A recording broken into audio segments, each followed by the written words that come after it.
Greetings, Otaku Faithful. Thank you for joining me again this week. Once again, it's Larry Williams, OAW Commander-in-Chief, and I'm here to bring you yet again another month of Miyazaki movie review right here on Otaku Assemble! Weekly. As always, I'm here to bring you the latest in this week's month of Miyazaki movie review. So, for my third month of Miyazaki movie review, I've decided to take a look at Howl's Moving Castle. Now, I will be referencing the Wikipedia page for the film. I'm going to give you all a brief rundown, and then of course we're going to get into the movie review format. So, Howl's Moving Castle, also known as Haru no Ogoku Shiro, is a 2004 Japanese animated fantasy film written and directed by Hayao Miyazaki of Studio Ghibli and based on the novel of the same name by Diana Wynne Jones. So, it is an adaptation. Okay, let's see more information. Okay, the film had its world premiere at the Venice Film Festival on September 5th, 2004, and was released in Japanese theaters on November 20th, 2004. It went on to gross $231.7 million worldwide, making it one of the most financially successful Japanese films in history. The film was subsequently dubbed into English by Pixar's Peter Docter and distributed in North America by Walt Disney Pictures. It received a limited release in the United States and Canada beginning June 10th, 2005, and was released nationwide in Australia on September 22nd. In the UK, the following September. The film was nominated for the Academy Award for Best Animated Feature at the 78th Academy Awards in 2006. Alright. So, brief little, so that's a brief little history about the film. Now I'm going to jump into a brief plot synopsis. Wynne Jones' novel allows Miyazaki to combine a plucky young girl and a mother figure into a single character in the heroine, Sophie. She starts out as an 18-year-old hat maker, but then a witch's curse transforms her into a 90-year-old gray-haired woman. Sophie is horrified by the change at first. Nevertheless, she learns to embrace it as a liberation from anxiety, fear, and self-consciousness. The change might be a blessed chance for adventure. Yeah, that's really brief. That's really brief. Okay, so to elaborate on that synopsis, as I said, the film follows the main protagonist, Sophie, who, as I read, she is turned into an old lady by the Wicked Witch of the Waste. Or is it just called the Witch of the Waste? Yeah, the Witch of the Waste. Wicked Witch. Wizard of Oz. The Witch of the Waste. And what happens is, so Sophie leaves behind her old life now that, you know, she's an old lady, and she comes across the magical moving castle, more of a moving house, but the moving castle of the wizard Howl. Howl is a very powerful wizard who, for the most part in his world, remains invisible to those in which he serves. He has multiple aliases, and he even uses his young apprentice as, you know, kind of like the substitute for him. No one has seen Howl except for Sophie, and so what happens is, you know, this how to explain it? The story is really one of like adventure.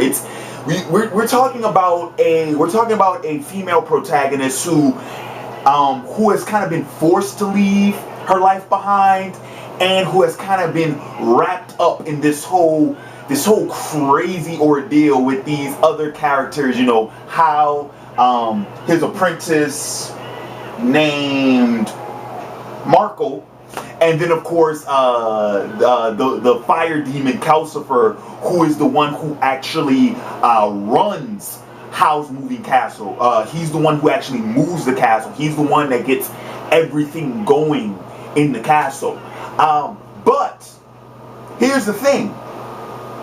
Okay, the film does two things simultaneously, and they do it successfully, and it's really weird how it works. But there's two central stories at play here. Like I said, you have the first one that I just mentioned about Sophie and Howl and Marco and Calcifer and this kind of nutty adventure type whimsicalness to it, right? But then you have a serious story going on at the same time where the government of their world, or I guess you could say the monarchy of their kingdom, the king and his military, they are actually waging a war with warring nations, and they are using their nation's wizards as weapons in that war.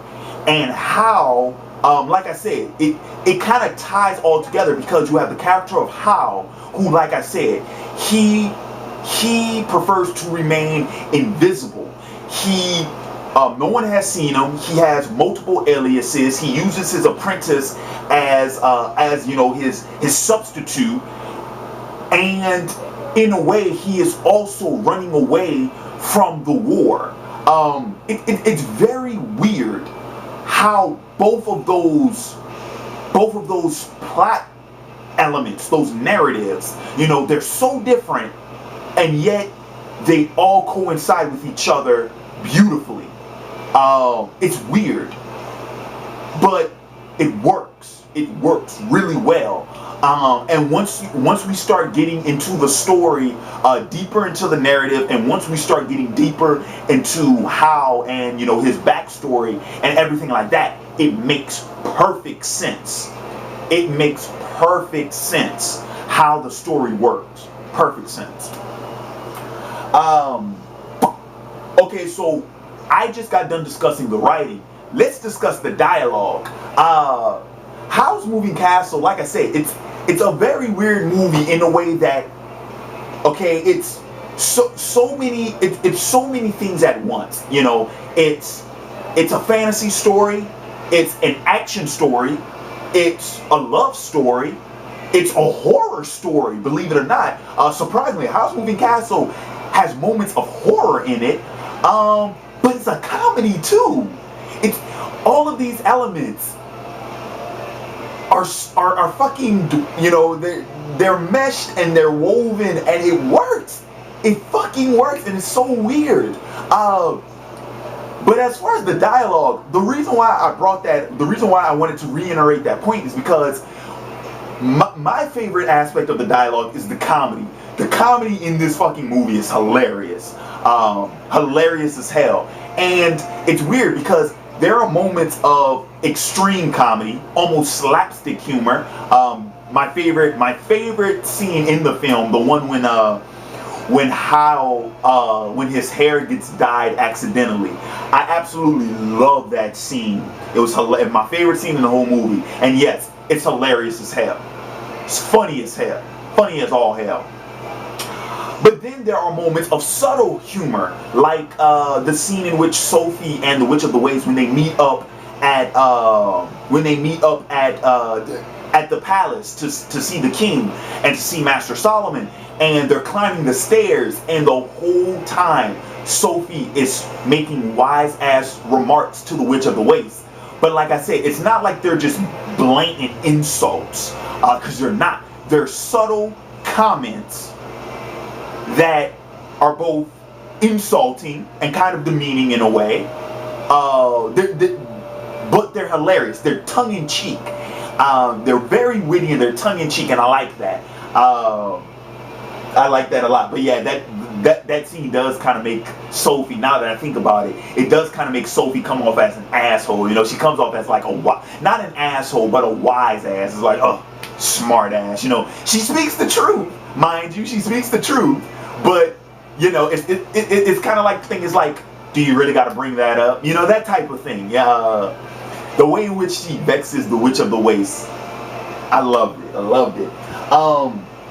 But also, like I said, but other parts of the dialogue, like I said, you have these comical aspects, but then you have the serious aspects, and it's kind of weird.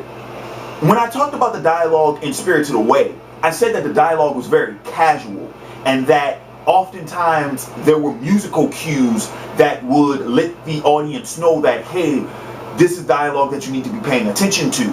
Howl's Moving Castle doesn't do that.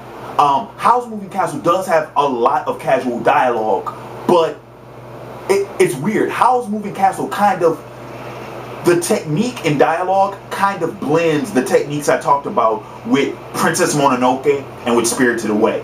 Princess Mononoke, all of the dialogue is said for a reason, and it's telling you something about that world and about those characters and about the narrative at play. Spirited Away, much more casual, but it has musical cues that inform you to when important dialogue is being spoken, right? Howl's Moving Castle blends both. Howl's Moving Castle, what they do with the dialogue, they switch scenes to let you know when important dialogue is being said, and then they also use music cues. But I would also go ahead and argue that Howl's Moving Castle, the dialogue is very, very intentional. Everything that's being said in the film is being said for a reason. Now, not a lot of the times the reason isn't always, we don't always know, because there is a lot of casual dialogue in the film, and it's kind of hard to gauge, okay, well, is that something that I really be needing to pay attention to, or is that just, shooting the breeze, shooting the shit? In that aspect, it's kind of hard to gauge, but at the same time, so much is being said within the dialogue in this film that is letting you know about the world and about the characters. In many ways, Howl's Moving Castle kind of sets the stage through its dialogue, which is what I like. The same thing happened with Princess Mononoke. Same thing, setting the stage through the dialogue. So in that aspect, Howl's Moving Castle does a good job with it. Like I said, the ability to meld all of this together successfully, that's hard as hell to pull off. This movie pulls it off. So let's talk about the voice cast, the English voice cast. I absolutely love in this film, mainly because of who's all at play here. Number one, we have Christian Bale does the voice for Howl. I'm sorry, I fucking love that. I love that. I think Christian Bale did a kick-ass job with it because, it's kind of weird. I haven't seen Christian Bale in many voice acting gigs, but he did Howl very successfully. When Howl was to be funny, he pulled it off. When Howl was to be charming, he pulled it off. When Howl was to be fearsome, he pulled it off. It's kind of weird. Now, granted, I will say this.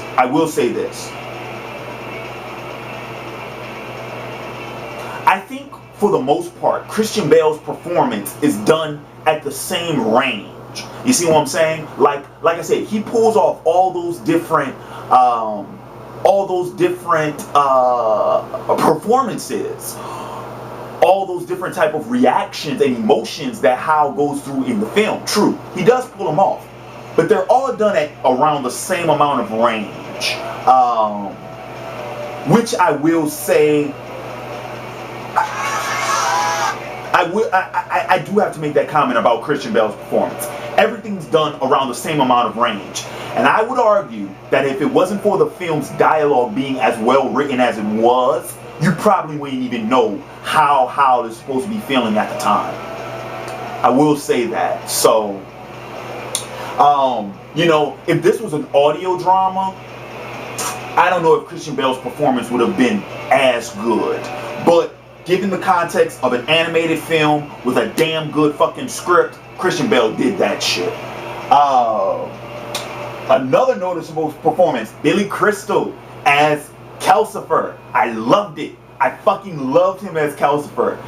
He did a great job as Calcifer. One of the best performances in this film. I would argue probably even the best performance in this film. And I've been told, I've read and I've been told, I've heard from many people that they all have that same feeling, that Billy Crystal as Calcifer breakthrough performance of this film.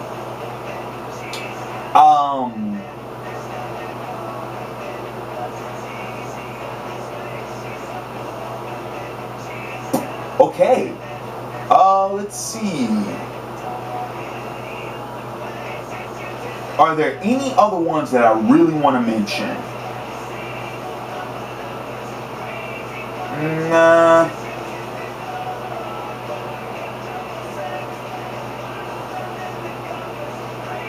Hey, I didn't know she was in Howl's Moving Castle.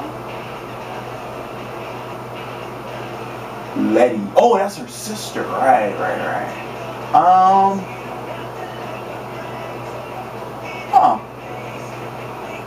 Nah. That's it. Okay, okay, so let's talk about the animation. Once again, in this film, the animation was very, very well done. Especially the backgrounds. You know, like I said, Hayao Miyazaki does a great job in all of his films with the backgrounds. But I would argue that Howl's Moving Castle is probably right up there with Princess Mononoke as far as backgrounds. Howl's Moving Castle has beautiful backgrounds, great backgrounds. And I'll be honest with you all, I think that's the strength of this film as far as the animation is concerned, is the environments, the settings. Because the character designs, you know, the character designs are all fine and dandy, but it's not anything that we haven't seen before. Whereas the settings, man, the settings really drive this fucking film, man. I'm talking about, you know, first off, the moving castle was designed beautifully. And then, of course, the multiple settings within the house, the different dimensions, the natural settings. Oh, man, and then I would argue the best animated scene in the film, the scene when Howl is fighting against, you know, all of these enemies, and it's an aerial battle, but it's dark at the top, right? Like it's the night sky, it's completely black at the top, and at the bottom, you know, you see, like, you know, bombs going off, flames, and it gives off this red light that gets reflected on the sky. That's a beautifully animated scene. I mean, that's just fucking just superb. I mean, great. And like I said, that's where I think Howl's Moving Castle is at its best. That's what I think sets it apart from all of the other Miyazaki films. This film especially, the settings are great in this film. Okay, now there is a section on the Wikipedia page that discusses the differences between the novel and the film, but seeing as how I haven't read the original novel, I won't get into that. Like I said, you all can check it out on the Wikipedia page. It's only like 2 paragraphs. You know, you'll be able to read through that easy squeezy lemon peasy.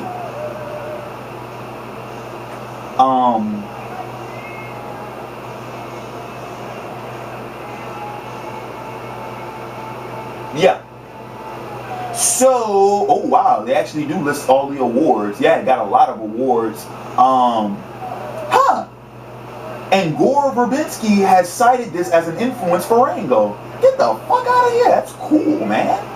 So anyway, so pretty much, I think that's my 25-minute mark. Yeah. Okay, I don't want to drag this video out any longer, so I'm going to go ahead and wrap up this review, give you my final thoughts on it. Howl's Moving Castle, once again, 5 out of 5 in my opinion. It's a great film.